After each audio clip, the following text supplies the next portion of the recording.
Paris Hilton's dating history, from Nick Carter to Chris Zylka. Paris Hilton's dating history. Worth and cost are two very different things, but once you put a price on something, it's hard not to feel that you should get what you paid for, even if what was ordered is a baby. The complicated story of Paris Hilton's desire not just to be a mother in general, but to be the mother of a little girl is case in point. With 2 daughters of my own, I appreciate the sentiment, but at the heart of this story isn't only one desired girl, but 20 lost boys. Today, about 2% of children born each year are conceived in a lab through in vitro fertilization, IVF, a complex series of procedures in which a woman's eggs and a man's sperm are brought together. Yet, Hilton and husband Carter Ream found that 7 times was not a charm. Hilton wanted a girl and the results were 20 boys, snowflake babies now in limbo. IVF has helped some very wonderful people have a family, but there is something profoundly sad about 20 little people found not good enough based on their sex and a business model that commodifies humanity. While the heiress plans to keep going, a specific baby order is not for the underfunded. Forbes reports that a single cycle of IVF can cost up to $30,000 just to get started, and in Hilton's case, the costs will go even higher as she intends to use a surrogate. Base pay for carrying another's child is $55,000 and up. Paris Hilton says she had her baby via surrogate because of teenage abuse, other trauma.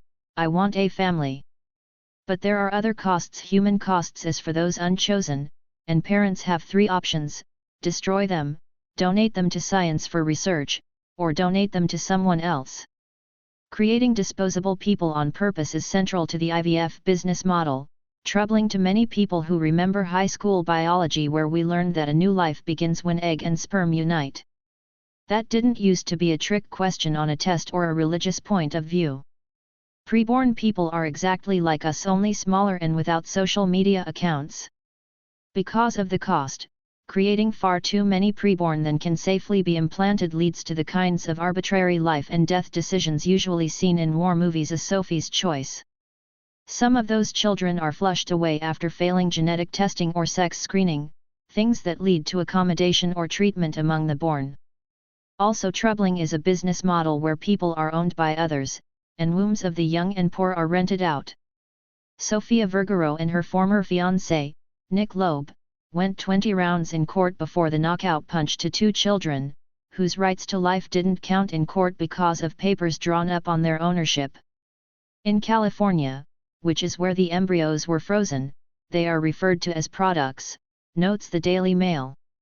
Writing in the New York Times in 2015, Loeb asked, "When we create embryos for the purpose of life, should we not define them as life, rather than as property?" That contractual power over human property in the world of IVF is absolute, leading even to couples are turning extra IVF embryos into jewelry through companies like Baby Bee hummingbirds. Paris Hilton blasts Roe v. Wade reversal after revealing she had an abortion. If that's not disturbing enough, the health risks to those involved get little attention. A Heritage Foundation report found children born from IVF have higher rates of autism, cancer, and minor birth issues like cleft palate. In fact, about 6% of babies born through IVF have birth anomalies compared to 4% of all other babies, and a baby's risk of dying near birth is slightly higher along with premature birth, which can have severe implications. The women undergoing the treatments can have an increased risk of heart and pregnancy complications. Overstimulating ovaries to produce many eggs and not just 1 or 2 in a cycle can result in blood clots, kidney failure, and death. Under contract, those problems are endured sometimes by poor young women who provide eggs or take jobs as surrogates in financial arrangements that commodifies their fertility. A woman is born with all the eggs she will ever have, making it an ugly kind of human trafficking as for-profit enterprises advertise for egg donation. NBC reports that the fertility industry is set to pull in $41 billion by 2026. What will Hilton's future little girl feel about her birth story? Will she feel a need to perform up to the expectations that lead to her acquisition? Will she be troubled knowing that her 20 brothers are among 1 million others in cold storage? Will those boys be born? When she welcomed her son via surrogate, Hilton told People magazine, "It's always been my dream to be a mother. It's a dream many share, but the science and the contract disputes have far outpaced conversations on the ethics." A National Institutes of Health article noted the business model is riddled with moral dilemmas, and problems may exist, in part, due to the lack of regulation in the U.S. Harder choices about how to respect all the women and preborn impacted by this business seem long overdue. Tiny lives hang in the balance, and I don't mean the balance sheet.